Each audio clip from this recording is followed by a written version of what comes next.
Our next film we're talking... I can't fucking talk.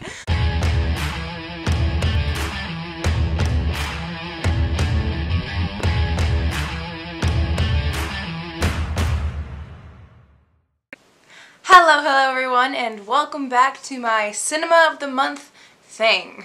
Let's get started. So I'm going to be talking about 5 different things today. So one's a TV show and 4 are movies. We're going to be talking about, and spoilers for each one, of course, for Dark Phoenix, Spider-Man Far From Home, Euphoria for the rest of the season, Inglourious Basterds, and Jigsaw. All very different movies. So the first movie I saw this month, which was really controversial at the time, was Fox's / Marvel's, it's all complicated, we know, Dark Phoenix.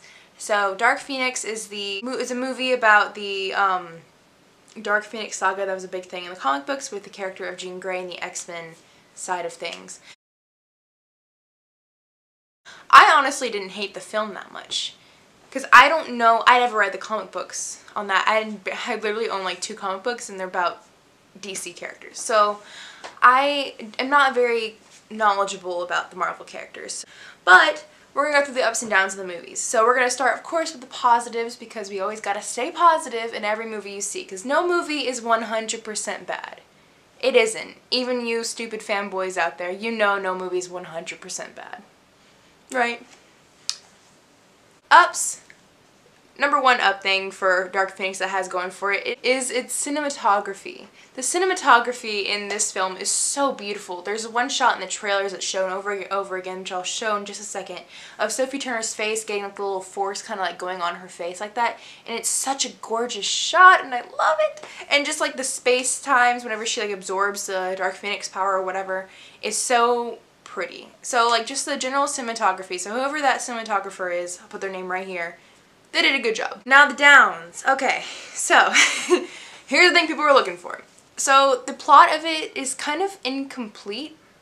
Of course it ends really like up in the air about where Jean's going, whether she's even like dead or not. It's kind of weird. The whole thing with Magneto's character, he wasn't even necessary. I'm happy they brought him back because I love Michael Fassbender, but he wasn't really necessary in this film, you know? Jessica Chastain's character in general was a very weird choice. Just her whole character doesn't make any sense. They don't say what she is, why she's there, why she has white eyebrows. No one knows what's going on. And last but not least, which is also a very controversial thing, it takes place in the 90s, which X-Men Apocalypse took place in 1984, I believe. I may be wrong. But the thing is, everyone looks exactly the same. Like, Jean is supposed to be like 17 or 18, I'm guessing, in Apocalypse, and she still looks the same age in Dark Phoenix. But if you look at a 17 or 18-year-old and age them up 10 years, they don't look the same. Like, they're the same person, of course. Like, I'll use an actor here, for example. Like, it doesn't... It makes 0 sense. So that's... Okay, that's Dark Phoenix. A lot of it didn't make any sense. It's not as bad as people think, but it's also not very memorable, I don't think, as a superhero movie in general. So that one kind of was like a in my book. Our next film we have is Spider-Man Far From Home. Now, Far From Home everyone was kind of looking forward to it because it's the first movie post-Endgame, and it breaks your heart. Because I don't know about other fans. When this movie came out, I was kind of like, just like hoping something in my soul that Tony Stark would come back to life. Unfortunately, that's not what happened. Alright, so Spider-Man Far From Home takes place around 8 months after the ending scene of Endgame. So it takes place around like fall of 2023, I think. I don't fucking know. So I'm so sad that fucking Captain America, Black Widow, and Iron Man are done. Sort of Black Widow? Whatever. Let's get started with the ups and downs. So the ups. I put Tom Holland and Zendaya, just in general. Them two in the movie were spectacular. Tom Holland is a great Spider-Man, my favorite Spider-Man of all time so far, and I'm so happy to be seeing him in this role. Grant, I'm also filming this on August 22nd. Yesterday, Sony and Disney were reportedly having troubles with their contracts with him, so we're not sure if we're going to still have a Spidey in the MCU. And what I say to that is, Marvel and Sony, Get your shit together, please.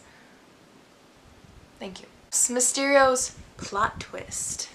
Plot twist. If you know Spider-Man at all, you know Mysterio's always a bad guy. He's never been really a good guy. Like, it's like saying like Green Goblin is helping him out just for fun. Like that's not gonna happen. I saw this movie in the theaters, and I remember whenever it was revealed that he was like the bad guy trying to steal Edith or whatever, everyone was like, oh! And I was looking around like, are y'all dumb? Like, do you not know anything about Spider-Man in general? Like, come on. Come on. And last thing, but not least thing at all, the fucking hallucination scene that Mysterio gives Peter. Oh my god. That scene alone was so good. It was probably one of the better scenes in the MCU. That and like of course the assemble scene. No, nothing can beat that shit. But like it's probably one of my favorite scenes in the MCU so far. And that, it was freaky. It really reminded me of Outlast 2. You know, whenever like they switch between the like rural America into the school. That's what that scene kind of reminded me of, and it was really freaky, but in a good way. And we have the downs, which I promise there really aren't that many in this film. First when I said, Tony's still dead. What the fuck? Because I thought Jake Gyllenhaal's acting was horrible at first. At first I remember I was kind of like, why is he acting like this? This is so weird. He's saying lines like he's like in like a high school stage play. It was weird. But of course there's a reason for that. And it just kind of stuck out to me and it was weird. But like I wasn't like mad about it or anything because there's of course like a reason for it. Yeah. Overall, Spider-Man Far From Home, great film, great addition to the MCU, and I hope Marvel and Sony get their shit together and come up with some kind of deal where the two can work where they need to, you know, and have the characters work out together. So our next thing is our only TV show on the list, and it is actually what I mentioned before in my previous Cinema of the Month video. That was very ecstatic. It is HBO's Euphoria. And Euphoria, like I said before, it's a HBO show starring Zendaya, of course, where it takes like goes through the lives of these kids going through high school and like their own troubles. Very realistic, very relatable, whatever. I'm just here to talk about the ending of the show. So of course, like I said at the beginning of the video, if you don't want spoilers, don't watch this video. My ups, I literally just put Euphoria in all caps with 3 exclamation points. So the makeup, the costuming, the character like arcs, just like the way the plots are written are so well done, how they're characterized by their personal actors, how they carry themselves, how their makeup is per character, all makes so much sense. And I just want to thank the cast, the costume department, and the makeup department of this show because Jesus, y'all are doing so much right and it's amazing. So thank you, Euphoria. We love you. Cat and White Boy, because I don't remember his name, but their ending was really cute, and I think it's the only positive ending of the like season 1. So yeah, let's go to the downs. I put Rules separated, so Rue and Jules at the end kind of end up together, but then then Rue is like, all right, let's leave this town sucks. And then she realizes when they get to the train station that she has to stay there for her mom and her sister because she loves them too much to let them go. And it's a very big step up for her character because before then she was always just kind of looking out for herself. She was never really looking out for her mom or her sister, and that's such a good thing. But Jules ends up on the train and Rue ends up at the station and the train leaves and they end up separated. So we're not, like, their, like, ending is kind of left up in the air, but we're not really sure what's going on. At least I'm not. I just really hope they end up together. Again, somehow, in a healthy way. Nate isn't in jail. Nate is a character that everyone probably knows at some point in their lives, and he's a very scary character. I'm not a fan of him. But, like, you kind of feel bad for him in the season finale because his dad's really controlling over him and all this shit. But, like, he has the choice not to be doing the shit he does, you know? But, like, whatever. His character is complicated. He's definitely not a good guy. He's definitely a bad guy with, like, weird intentions. We have to wait a whole ass year. Euphoria season 2, where you at?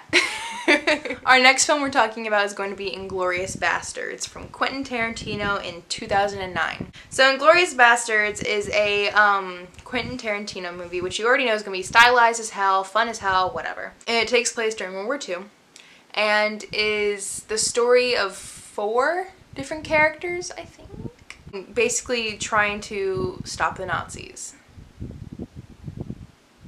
Sort of. So let's go through the ups and downs.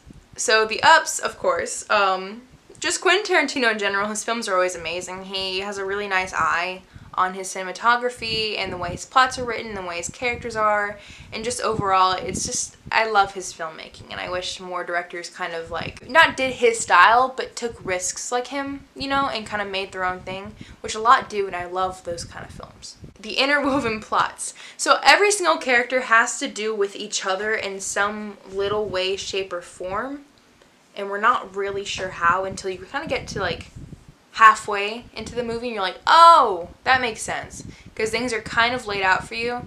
Not in that so from it's like, oh, they're connected, more like as like a like, hey, by the way, this is the guy that killed her family, you know what I mean? And it's just, it's really nice. I love it. The way they kill their characters like nothing is such a cool way, because like about halfway into the movie there's a bar scene, which I'll talk about in the downs for a reason. Y'all will figure it out in a second. But and in the end of that scene, a bunch of characters that you've been with for like 20-30 minutes in the film, which is like a quarter of the film, right, are dead. Just like that, like nothing happened. And it's just kind of like a holy shit, Quentin, what are you doing here? And it's just kind of cool, because not every, like in real life when someone dies, which I know that's getting kind of dark, but when someone dies, they don't have a big send-off, they don't have the dramatic music, they're just dead, you know? So it's kind of cool and refreshing, instead of having like a holy shit, he's dead kind of moment. It's like a, yeah, he's dead, whatever. I thought it was interesting. I put 40s in all caps because I love the 1940s style. The style is so much different than it is now to then, whether it's social norms, which that's questionable, but the fashion choices, the politics, so many things are weird and different. It's kind of cool to go back to, I would think. Yeah. The character of Shoshana is my favorite character in the whole movie. She's so subtle and sweet, but she has like a whole character arc going on throughout the whole movie where she's planning this big thing and you don't really know what's going on until the final scene-ish. It's like second to last, third to last scene. And she basically indirectly kills Hitler. That's all you need to know. Alright, downs.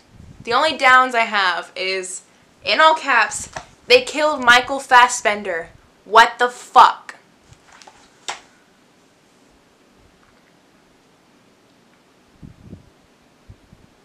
Yeah, remember that bar scene I was telling you about? 3 glasses. That's all it takes. Our final film we're talking about today is going to be the 2017 film Jigsaw. Now, I can already see the eye rolling happening behind my screen here, and let me tell y'all something. I enjoyed this movie. If you didn't, whatever, that's your opinion, I don't care. But I really do enjoy the Saw franchise because it takes a really gory side of horror and kind of like makes it fun. Is that bad to say? Probably. Let's go into the ups and downs. So the ups of the movie. It has amazing body horror. So the way it's all looking, like, it doesn't look unrealistic. It looks pretty gory and nice for a gory horror movie, and it's a good body horror movie, I guess. It has some cool new traps. Astro? Hey, buddy! It has some cool traps, which are all nice and cool and different, but it also kind of like leads back to the original movies, which I really enjoyed. So the new characters are really fun, especially the ones who are trapped in the little house the whole time are really cool to watch, like, interact, because they're all assholes. So they're all kind of willing to do whatever just to like get themselves out of the situations, and it's just kind of interesting. And lastly, I love the interwoven plots between going back and forth with the people in the little murder house and the detectives and coroners going back and forth. It's really nice. Downs, I put None? Question mark. I said it's, well, kind of like Saw 2 and 1 put together if you're reaching, but I mean, I enjoyed it. It was a little weird having another mentor because there's been like 3 at this point, but I thought it fit. If you don't, then I mean, that's your opinion, whatever. And that was my cinema of the week. Right, Astro? I hope you enjoyed this video with me explaining why I'm insane. And yeah, I'll see y'all at the end of next month with my, what's next month? September cinema of the week. Thank you so much for watching. I'll see y'all next time. And yes. Ready, Astro? Ready? Deuces.